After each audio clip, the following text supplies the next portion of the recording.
Sebelum melanjutkan, jangan lupa subscribe dulu, terima kasih. Bab 399, melikuidasi hartaku juga. Apakah kamu benar-benar menyerah pada kakak ke-8, kakek? Aku hanya merasa benci padanya. Setelah mengucapkan kata-kata itu, Seng Tua memberi isyarat dengan dagunya ke arah Gu Ziling dan berkata pada Seng Kai, Nona Gu jelas tidak mengakuimu, tetapi hanya kau yang sebanding dengannya di seluruh keluarga kita sekarang. Dan karena aku sudah berbicara, keluarga Gu dan aku akan melanjutkan pernikahanmu. Saya mengerti, kakek.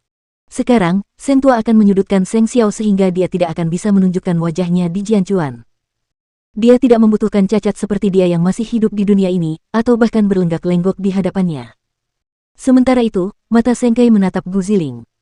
Dia bertekad untuk mendapatkannya, bukan hanya karena dia cantik tetapi juga karena dia membangkitkan hasrat pria untuk menaklukkannya.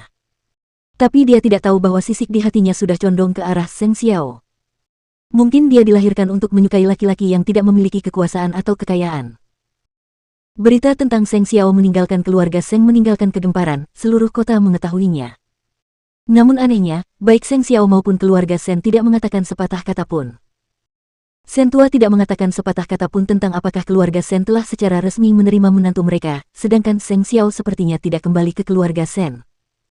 Sebaliknya, ia membeli rumah lain di dekat kediaman Seng dengan gaya yang sama, dan dengan begitu, Mu Qi tidak akan merasa asing meskipun mereka segera pindah ke sana. Karena kamu suka taman di sini, tidak bisakah kamu terus tinggal di sini? Tatapan mata Seng Xiao menelusuri wajahnya saat dia menjelaskan dengan menggoda, jika aku tinggal di kediaman Seng, aku tidak akan bisa melakukan apapun kepadamu kapanpun aku mau, seperti sekarang. Bagaimana dengan Jingting? Kita tidak butuh barang-barang yang ada sidik jarinya dari keluarga Seng. Aku akan mengatur orang-orang untuk memindahkan barang-barang kita besok. Meskipun kami sekarang tinggal di tempat yang berbeda. Seng Xiao menarik Mu Qi ke dalam pelukannya dan berkata, mulai sekarang, kita hanya akan tinggal di satu tempat. Mu Qi mengangguk, meskipun dia tidak mempermasalahkan di mana mereka tinggal. Selain itu, karena dia menyukai tempat yang indah ini dan dekat dengan kediaman Seng, dia dengan senang hati menerima pengaturan Seng Xiao. Aku akan berada di manapun kau berada. Itu salahmu karena menjadi milikku. Seng Xiao pun senang dan mengajak Mu Qi ke dapur yang sebelumnya telah dihias oleh Suce. Bagaimanapun, ia akan merayakan kehidupan barunya bersama anak kecilnya. Mu Qi mengenakan gaun renda putih yang jarang dikenakannya, dengan bentuk tubuhnya yang sangat menawan. Orang tidak dapat benar-benar mengatakan bahwa si kecil telah tumbuh cukup besar untuk memikat para pria. Keduanya makan malam dengan penerangan lilin, lalu Seng Xiao menggandeng tangannya untuk berdansa. Tubuh mereka dengan cepat menyatu, dan Mu Qi sendiri mabuk dalam suasana yang luar biasa itu. Aku hanya khawatir dan takut tentang bagaimana kau meninggalkan keluarga Seng dan segalanya. Apa yang kamu takutkan? Tanya Seng Xiao. Aku takut kamu akan berpikir kalau aku tidak bersikap baik padamu dan menyesalinya. Kalau begitu, kau pasti lebih mencintaiku, bukan? Di tengah-tengah tarian mereka, Seng Xiao tiba-tiba mengangkat Mu Qi dan meletakkannya di atas meja, lalu menekannya ke bawah. Mu Qi melingkarkan tangannya di lengan pria itu sebagai balasan, dan keduanya memulai malam liar mereka di atas meja itu. Hari yang ramai akhirnya berakhir, dan keluarga Seng akhirnya bisa duduk dan menikmati saat-saat damai. Tetap saja, Old Seng sudah memikirkan Seng Xiao ketika keadaan menjadi sunyi. Apakah Jingting merupakan bagian dari harta keluarga kita? Tanyanya. Seng Kai memikirkannya sebelum menjawab, bibi tertua yang menangani masalah itu. Kita mungkin harus bertanya padanya.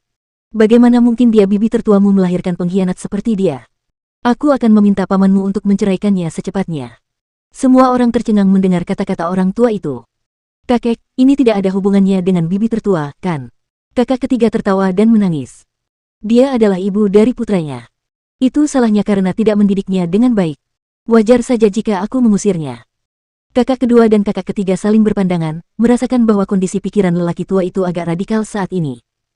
Kakak kedua, periksa nama siapa Jingting terdaftar dan apakah itu dibeli dengan uang keluarga kita.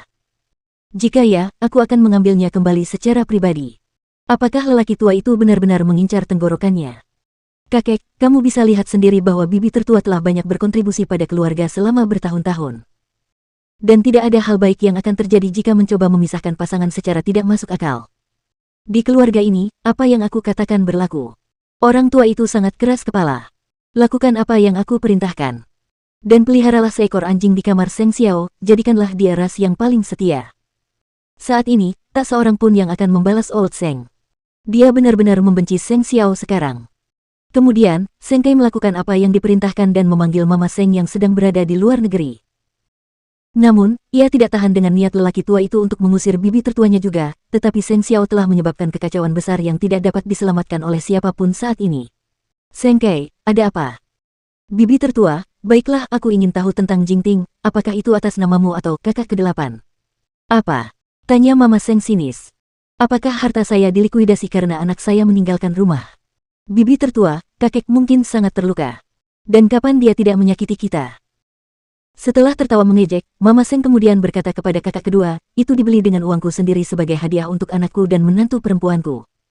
Itu tidak ada hubungannya dengan keluarga Seng. Saya menggunakan mas kawin saya sendiri.